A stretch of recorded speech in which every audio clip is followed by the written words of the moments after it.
High বন্ধুরা, হয়ে গেল বাপের বাড়ি ঘোরা। শুক্রবারে এলাম, শনিবার থাকলাম, আজকে রবিবার রওনা দিচ্ছি। তো এই যে রেডি সেডি হচ্ছি, মাকে সঙ্গে করে নিয়ে যাব। নিজে রেডি হয়ে নিয়েছি, আগে শাড়িটা পরে, মাথা এখনও আঁচড়ায়নি, চুলে তাওয়াল জড়ানো রয়েছে, বুড়ো মাথা ভেজা। মার মাথাটা মুছে মাকে রেডি করছি।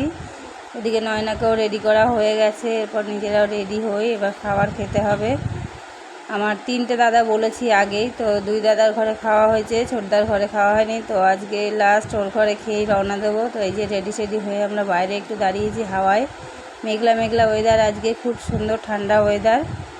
তো ঠান্ডায় একটু দাঁড়িয়েছি বাইরে হাওয়াতে, চুলগুলো একটু শুকিয়ে নিচ্ছি। মারও মাথাটা ভেজা, আমারও মাথা ভেজা। তো এখানে একটু ওয়েট করছি, তারপরে যাচ্ছি। এই যে ছোটদার ঘরে গেলাম খাবারের জন্য।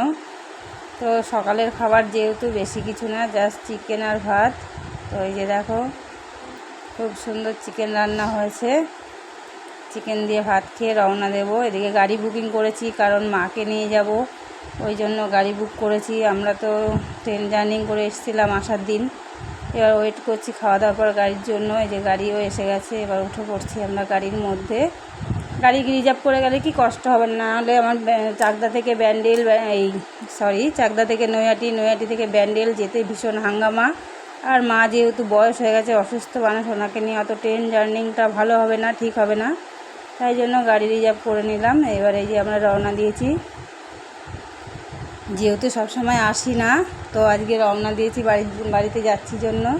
এবার সবাই এসে দাঁড়িয়ে আছে, দেখুন পাড়ার লোক আছে, বাচ্চারা আছে, আশেপাশে আমার দাদা বৌদিরা আছে, নিজের দাদার ছেলে মেয়েরা, যে সবাই এসে দাঁড়িয়ে আছে। এখন রওনা দিচ্ছি আমি বাড়ির দিকে। বেশি সময় লাগবে না, 1 ঘন্টায় চলে যাব, কোনো কষ্ট হবে না, অসুবিধা হবে না, তাড়াতাড়ি চলে যেতে পারবো যেহেতু মাকে নিচ্ছি। তো দেখুন রওনা দিয়েছি, সবাই দাঁড়িয়ে আছে, আমরা যাচ্ছি জন্য। খারাপও লাগছে, এতদিন বেশ মজাই করলাম সবার সঙ্গে, চুটকু পুটকুদের সঙ্গে। এই মজা করে এবার বাড়ির দিকে রওনা দিচ্ছি। কিছু করার নেই, বাড়িতে তো যেতেই হবে, হাজব্যান্ড রয়েছে, একা বাড়িতে খাওয়া দাওয়া ঠিকঠাক হচ্ছে না। তো এই যে রওনা দিলাম, তাড়াতাড়ি চলে যাব। যেতে যেতে ড্রাইভার দাদা যেহেতু আমাদের পরিচিত, মানে আমারই ছোটদার বন্ধু, তো শুধু মুখে তো তাকে ছাড়া যায় না, ওই জন্য যেতে যেতে একটু বললাম, দাদা মিষ্টির দোকান দেখে একটু দাঁড়ান না, ওখান থেকে কিছু জিনিস নেব, মানে একটু মিষ্টি নেব, ঠান্ডা নেব। তো দাদাকে বললাম দাঁড়াতে, দাদা দাঁড়িয়েছে। আমিও গেলাম মিষ্টির দোকানে, কটা মিষ্টি নিলাম, 2-3 রকমের, আর একটা মাজা নিলাম। যেহেতু উনি নতুন, মানে প্রথম আসছে আমার বাড়িতে, শুধু মুখে তো আর ছাড়া যায় না। তারপরে নিয়ে নিলাম, নিয়ে এবার রওনা দিলাম। এই যে চলে এসেছি বাড়িতে।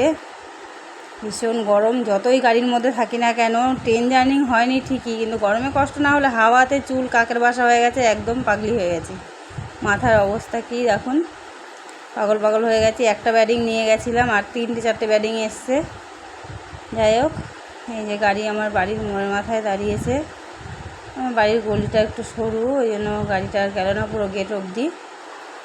এই যে নেমে এবার বাড়ির দিকে রওনা দিয়েছি। আমার বাড়িতে কাজ হচ্ছে, মানে পেছন দিকে ফার্স্ট আমরা 2টো ঘর করে ঘর ঢুকেছিলাম, সামনের দিকে ফাঁকা ছিল, এবার সামনের দিকে আবার কাজ হচ্ছে। এখন মার্বেলের কাজ হচ্ছে, তো ভীষণ ধুলো ধুলো আগোছালো হয়ে রয়েছে ঘর বাড়ি। এবার অটোমেটিক, মানে অবশেষে পৌঁছে গেলাম বাড়িতে। ভীষণ জার্নি হয়েছে, গাড়ির মধ্যে বসে থাকলেও তবুও একটা জার্নি হয়েছে, খেয়ে উঠে চেপে বসে আসা। অবশেষে মাকে নিয়ে বাড়ি পৌঁছে গেলাম। মামা বাড়ির ট্যুর শেষ, নয়নার মামা বাড়ি ঘোরা হয়ে গেল। বাই বন্ধুরা, থ্যাংক ইউ ব্লগ দেখার জন্য। শেষ হোক। এই যে আমার বাড়িতে চলে এসেছি, আমার মায়ের মাথায় একটু ডিস্টার্ব।